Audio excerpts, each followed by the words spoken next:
रूस की सलामती कौंसिल के सरबरा देमतरी मेदोदेफ की तेहरान आमद, शहीद सुप्रीम लीडर की ताज़ियती तकरीब में शिरकत।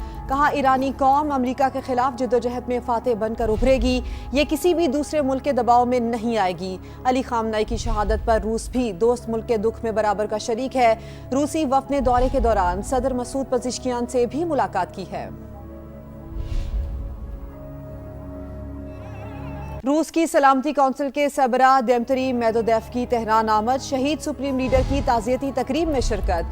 कहा, ईरानी कौम अमरीका के खिलाफ जद्दोजहद में फातेह बनकर उभरेगी, ये किसी भी दूसरे मुल्क के दबाव में नहीं आएगी। अली खामनेई की शहादत पर रूस भी दोस्त मुल्क के दुख में बराबर का शरीक है। रूसी वफ़द ने दौरे के दौरान सदर मसूद पज़ेश्कियान से भी मुलाकात की है। रूस की सलामती कौंसिल के सरबरा देमतरी मेदोदेफ की तेहरान आमद, शहीद सुप्रीम लीडर की ताज़ियती तकरीब में शिरकत। कहा, ईरानी कौम अमरीका के खिलाफ जद्दोजहद में फातेह बनकर उभरेगी, ये किसी भी दूसरे मुल्क के दबाव में नहीं आएगी। अली खामनेई की शहादत पर रूस भी दोस्त मुल्क के दुख में बराबर का शरीक है। रूसी वफ़द ने दौरे के दौरान सदर मसूद पज़ेश्कियान से भी मुलाकात की है। बुलेटिन के आगाज में आपको बताएं कि गुजरावाला में सिलेंडर धमाके के बाद फैक्ट्री की छत गिर गई है। मलबे तले दबकर एक शख्स जाँ बहक और 3 जख्मी हो गए हैं। जख्मियों को अस्पताल भी मुंतकिल कर दिया गया है। इसी पर बात करेंगे, अपने नुमाइंदे मोहसिन खालिद ने हमें ज्वाइन किया। मोहसिन, ताज़ा तरीन अपडेट इस वाक़े से मुतालिक क्या है आपके पास? जी बिल्कुल, सियालकोट रोड पर गला बीटा फैन वाले में ये वाकया पेश आया है, जहाँ पे ये फैक्ट्री है प्लास्टिक की। वहाँ पे सिलेंडर धमाका हुआ है, जिसके नतीजे में जो फैक्ट्री की छत है वो मुनहदम हो गई, गिर गई, जिसके नतीजे में एक जो मजदूर था वहाँ पे काम करने वाला वो जाँ बहक हो गए, जबकि 3 जो है वो जख्मी है, उनको निकाला गया है, सिविल अस्पताल मुंतकिल किया गया है। रेस्क्यू 1122 के मुताबिक ऑपरेशन जो है मुकम्मल कर लिया गया है। इस वक्त मलबे के नीचे मजीद कोई भी शख्स जो है मौजूद नहीं है। तब उनका यही कहना है कि 30 किलो का यहाँ पे एक बड़ा सिलेंडर था जो कि फटा है, जिसके नतीजे में ये अफसोसनाक वाकया पेश आया और उसमें एक जो है हलाकत भी हुई है। जी ठीक है, आपका बेहद शुक्रिया, आप हमें तफसीलन आगाह कर रहे थे। जबकि सिंध के सीनियर वजीर शर्जील इनाम मेमन ने डॉक्टर फारूक सत्तार की प्रेस कॉन्फ्रेंस पर रद्द-ए-अमल देते हुए कहा है कि MQM आज भी अवामी मैंडेट के बजाय शॉर्टकट सियासत पर यकीन रखती है। वफाकी मुदाखलत को सियासी दबाव के लिए इस्तेमाल करना मुत्तहिदा की सियासी ब्लैकमेलिंग है। MQM आवाम का एतमाद खो चुकी है और इख्तिदार की तलाश में है। शर्जील इनाम मेमन ने कहा कि कराची के वसाइल को सियासी सौदेबाजी का जरिया नहीं बनाना चाहिए। सिंध के मामलात वफाक के हाथ में देने के बाद आईनी ढांचे के खिलाफ है। फारूक सत्तार अपनी नाकामियों का इल्ज़ाम सिंध हुकूमत पर ना डालें। MQM वफाकी हुकूमत का हिस्सा होते हुए अपने वादे क्यों पूरे ना करा सकी, तो सिंध के सीनियर वजीर शर्जील इनाम मेमन ने डॉक्टर फारूक सत्तार की प्रेस कॉन्फ्रेंस पर दिया है रद्द-ए-अमल और कहा है कि MQM आज भी अवामी मैंडेट के बजाय शॉर्टकट सियासत पर यकीन रखती है। वफाकी मुदाखलत को सियासी दबाव के लिए इस्तेमाल करना मुत्तहिदा की सियासी ब्लैकमेलिंग है। MQM अवाम का एतमाद खो चुकी है और इख्तिदार की तलाश में है। शर्जील इनाम मेमन ने कहा कि कराची के वसाइल को सियासी सौदेबाजी का जरिया नहीं बनाना चाहिए। सिंध के मामलात वफाक के हाथ में देने की बात आईनी ढांचे के खिलाफ है। डॉक्टर फारूक सत्तार अपनी नाकामियों का इल्ज़ाम सिंध हुकूमत पर ना डालें। MQM वफाकी हुकूमत का हिस्सा होते हुए अपने वादे क्यों पूरे ना करा सकी।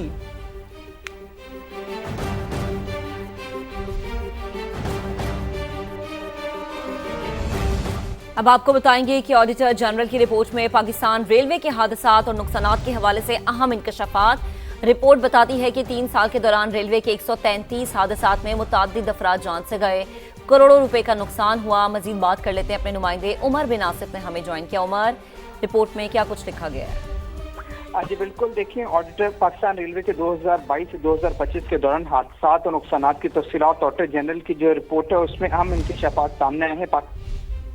जी ठीक है उमर, आपसे दोबारा राबता बहाल करेंगे। तो अभी आपको अपडेट करें कि ऑडिटर जनरल की रिपोर्ट में पाकिस्तान रेलवे के हादसात और नुकसानात के हवाले से अहम इंकशाफात हुए हैं। रिपोर्ट में ये बताया गया है कि 3 साल के दौरान रेलवे के 133 हादसात में मुतअद्दिद अफराद जान से गए हैं और करोड़ों का नुकसान हुआ है। हादसात में 19 अफराद जान से गए और 91 अफराद जख्मी हुए हैं। ऑडिट हुकाम की रिपोर्ट में ये बताया गया है।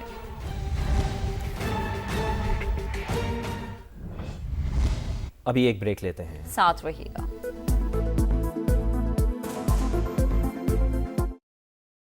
जैज़ कैश ऐप से QR स्कैन करें और ये लो से 3 इंस्टॉलमेंट्स में अपना ऑर्डर डन करें। जो चाहे खरीदो, पैसे आराम से दे लो। ये लो by JazzCash. Water bomb festival South Korea जाना है? स्प्राइट उठाओ, QR स्कैन करो, कोड व्हाट्सएप करो और पाओ जीतने का मौका साउथ कोरिया ट्रिप का या फिर ढेरों इनामात। तो फिर स्प्राइट के साथ वाटर बॉम्ब साउथ कोरिया जाके ठंड मचा। रूस की सलामती कौंसिल के सबरा देमतरी मेदोदेफ की तेहरान आमद, शहीद सुप्रीम लीडर की ताज़ियती तकरीब में शिरकत। कहा ईरानी कौम अमेरिका के खिलाफ जद्दोजहद में फातेह बनकर उभरेगी, ये किसी भी दूसरे मुल्क के दबाव में नहीं आएगी। अली खामनाई की शहादत पर रूस भी दोस्त मुल्क के दुख में बराबर का शरीक है। रूसी वफ़द ने दौरे के दौरान सदर मसूद पज़िश्कियान से भी मुलाकात की है। आगे बढ़ते हैं। वजीर आजम शहबाज शरीफ तुर्की के सरकारी दौरे पर इस्तांबुल पहुंच गए हैं। तुर्क सदर रजब तैयब एर्दोआन से मुलाकात में दो तरफा ताल्लुकात के तमाम शोबों पर तफसीली बात होगी। तिजारत और सरमायाकारी के शोबों में ताउन को मजीद बढ़ाने पर भी तफसीली तबादला ख्याल किया जाएगा। दोनों रहनुमा इलाकाई अमन और सलामती से मुतालिक उमूर पर भी तबादला ख्याल करेंगे। वजीर आजम शहबाज शरीफ इस्तांबुल में पाकिस्तान की मेजबानी में बिजनेस कॉन्फ्रेंस से खिताब करेंगे।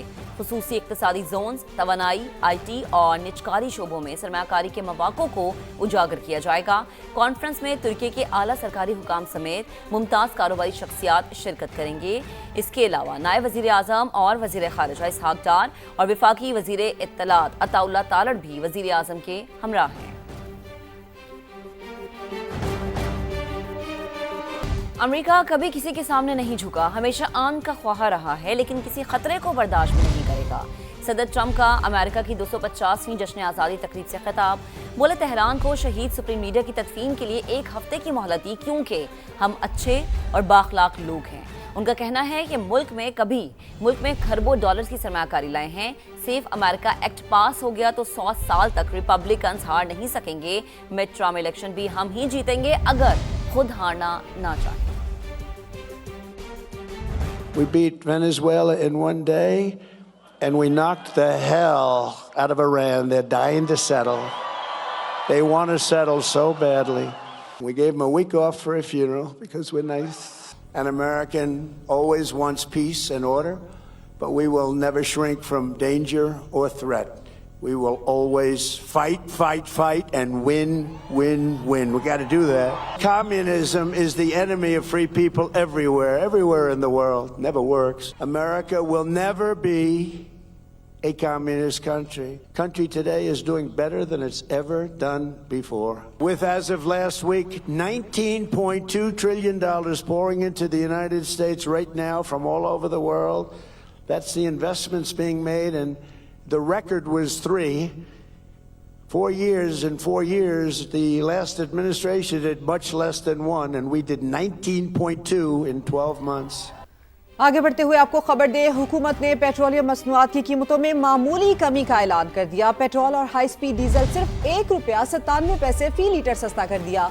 हुकूमत ने पेट्रोल पर लेवी में इजाफा करके रिलीफ का रास्ता रोक दिया। पेट्रोल पर लेवी ₹6.22 का इजाफा किया गया, जबकि डीजल पर ₹6.22 कमी की गई है। पेट्रोल पर लेवी अब ₹70.36, जबकि डीजल पर ₹70.82 तक जा पहुंची है। हुकूमत ने पेट्रोलियम मसनूआत की कीमतों में मामूली कमी का ऐलान किया है। पेट्रोल और हाई स्पीड डीजल सिर्फ ₹1.97 फी लीटर सस्ता किया गया है। हुकूमत ने पेट्रोल पर लेवी में इजाफा करके रिलीफ का रास्ता रोक दिया है। पेट्रोल पर लेवी ₹6.22 का इजाफा किया गया है, जबकि डीजल पर ₹6.22 कमी की गई है। पेट्रोल पर लेवी अब ₹70.36, जबकि डीजल पर ₹70.82 तक जा पहुंची है।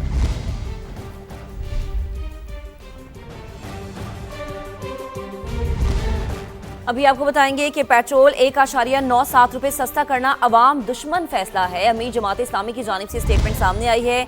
हुकूमत अवाम के हक पर डाका मार रही है। ना अहल हुक्मरान, FBI करप्शन का अड्डा और लेवी भत्ता टैक्स करार। आपको बताएं, उन्होंने कहा कि ये अब नहीं चलेगा, अवाम को सड़कों पर आना होगा। अमीर जमात इस्लामी हाफिज नईमुर रहमान ने कहा कि 48 घंटों में मुल्क गीर मुजाहरों का ऐलान करेंगे। तो आपको अपडेट कर रहे हैं कि अमीर जमात इस्लामी हाफिज नईमुर रहमान ने हुकूमत को कड़ी तनकीद का निशाना बनाया है और कहा है कि पेट्रोल ₹1.97 सस्ता करना अवाम दुश्मन फैसला है।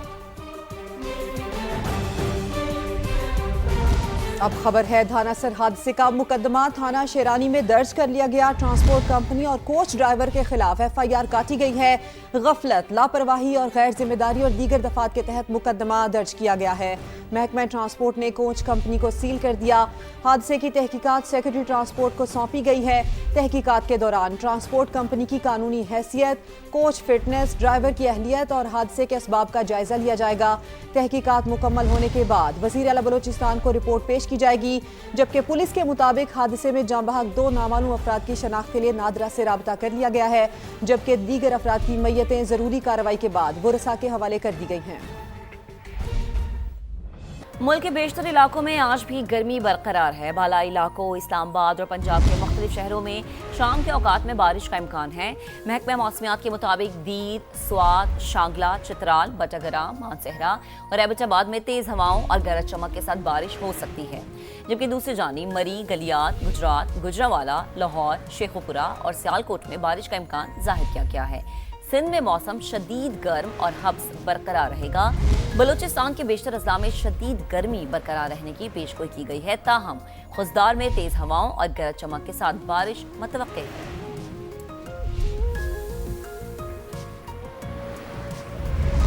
शहर कायद में मौसम खुशगवार, आसमान पर बादलों के डेरे, मौसम जुज़वी अब्र आलूद है। महकमा मौसमियात का कहना है कि शहर कायद में आइंदा हफ्ते तेज बारिश बरसने का कोई इम्कान नहीं।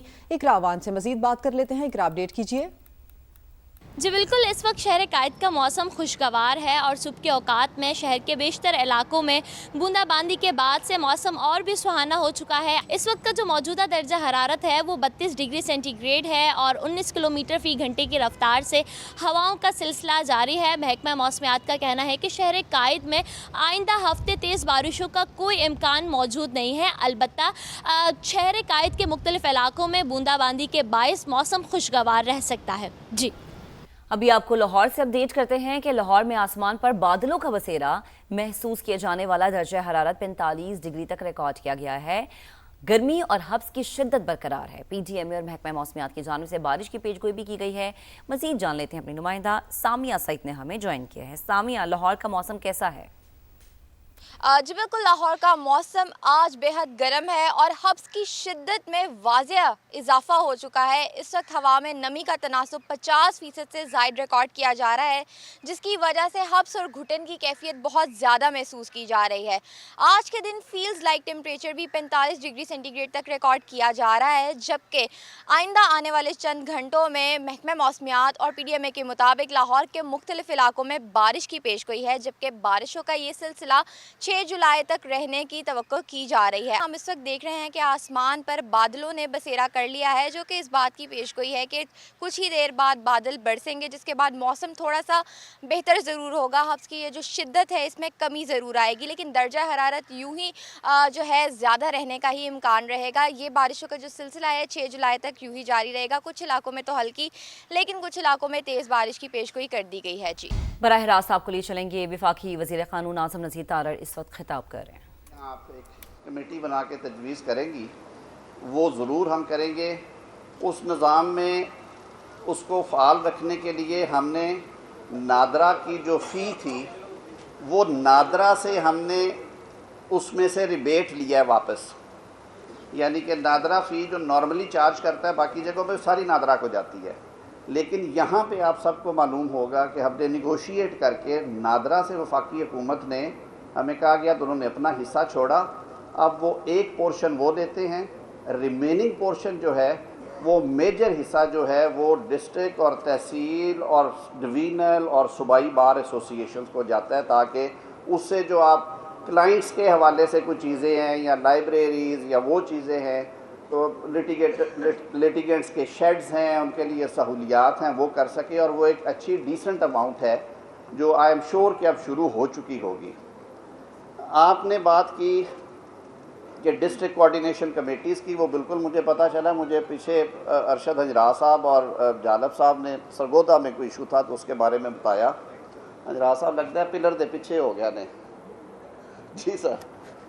तो उसके बाद मेरी बात हुई रेलिवेंट क्वार्टर्स में, तो इंशाअल्लाह अज़ीज़ उस पर भी भून साहब और मैं ऑलरेडी काम कर रहे हैं। उम्मीद है कि ये मौसम गर्मा की तातीलात में कोई 1-2 मीटिंग्स के बाद वो चीज़ें स्ट्रीमलाइन होंगी। उनमें भी अनफॉर्चुनेटली मैं बड़े अदब से ये बात करूँगा, मैंने वैसे भून साहब ने कहा ना कि इस पे ये एक ठप्पा है कि वो कहते हैं कि अंदर का वकील नहीं निकलता, तो मुझे एक बहुत सीनियर्स की पॉलिटिशियंस की मीटिंग थी, तो मेरी सारी लीडरशिप पॉलिटिकल प्राइम मिनिस्टर साहब और दीगर बैठे थे, तो किसी बात पे मैं बार बार जिद कर रहा था तो आप लोगों के हवाले से, तो नेगेटिव सेंस में नहीं, उन्होंने पॉजिटिव सेंस में कहा। उन्होंने कहा कि तारड़ साहब तुहाडे अंदरों बाहर नहीं निकलती। मैं कहा सर जितनी देर तक रूह अंदर है बाहर अंदर ही रहनी है। उसकी वजह ये है कि जो प्रोफेशन से आपका लगाव होता है वही आपका किरदार है और आपका करैक्टर है। आज हम सब जो यहाँ पे बैठे हैं, जो जिस बशमूल मेरे मुकाम पे है, अल्लाह ताला की करम नवाजी और माँ बाप की दुआओं के बाद वो सिर्फ अपने इस पेशे के तुफैल है, इसने हमें मोतबर किया है। और जब तक ये पेशा मोतबर रहेगा, हम मोतबर रहेंगे। जिस दिन हमने अपने प्रोफेशन को देखना छोड़ दिया, इसको गैर मोतबर कर दिया, हम सब गैर मोतबर हो जाएंगे। तो इसकी हिफाजत करें, मिल के करें, यही हमारा ओढ़ना बिछोड़ना है, इसी से हमारी इज़्ज़तें हैं और इसी से निज़ाम भी चलेगा, वरना ये चीज़ें नहीं चलेंगी। तो वो कमेटीज़ में भी कुछ खराबियाँ हुई थी। हमें जब हम बात करते हैं ना अपने लिए, तो फिर हमें इंट्रोस्पेक्शन खुद एहतसाबी भी करनी चाहिए। वो मामलात बहुत बुरी हद तक ख़राब हो चुके थे, जिसकी वजह से फिर ये फ़ैसले किए गए। लेकिन हमने उन्हें कहा कि लीडरशिप जो है आप ख़ुद असेस करें कि अब चेंजेस क्या हैं पॉलिटिकल लीडरशिप में, तो उसके बाद इंशाअल्लाह अज़ीज़ ये भी दुरुस्त हो जाएगा। आज आपने बात की कि मुकदमात में 780 होते हैं, मैंने सूबाई हुकूमतों से पहले भी टेकअप किया, पंजाब गवर्नमेंट से हमने पिछले दिनों में भी टेकअप किया, एक आध इशू आया था। लेकिन इसके साथ साथ अब्बास चदर साहब आप भी बैठे हैं, हमने भी तो कुछ फ़र्ज़ अदा करने हैं कि नहीं करने कि हमने सिर्फ क्लाइंट्स के पैसे वापस दिलवाने का एक ज़िम्मेदारी उठाई हुई है। आज हम घर में है ना, क्यों ना खुल के बातें करें। कितने भाइयों के हाथ रोकते हैं हम लोग जब वो दफ्तरों में घुस के लोगों को दज़ोकोब कर देते कि कौन से कोड ऑफ कंडक्ट और किस बार काउंसिल एक्ट में लिखा है कि अगर आपका काम नहीं होता, आपकी बात नहीं सुनी जाती, तो आपने दफ्तर में घुस के वहाँ पे कोई सफाई सुथराई करनी है। आपके पास आएँ, पाकिस्तान बार काउंसिल है, पंजाब बार काउंसिल है, मुकामी सतह पे राव साहब बैठे हैं, आपका बार का सदर बैठा होता है, बार के सेक्रेटरी होते हैं, भाई उन्हें करें, उन्हें बताएं ये नहीं मामला हल हो रहा, वो टेकअप करें। वहाँ पे नहीं होता, मरकज़ में आ जाएगा, सूबे में आ जाएगा, हम लोग करेंगे मिलजुल के।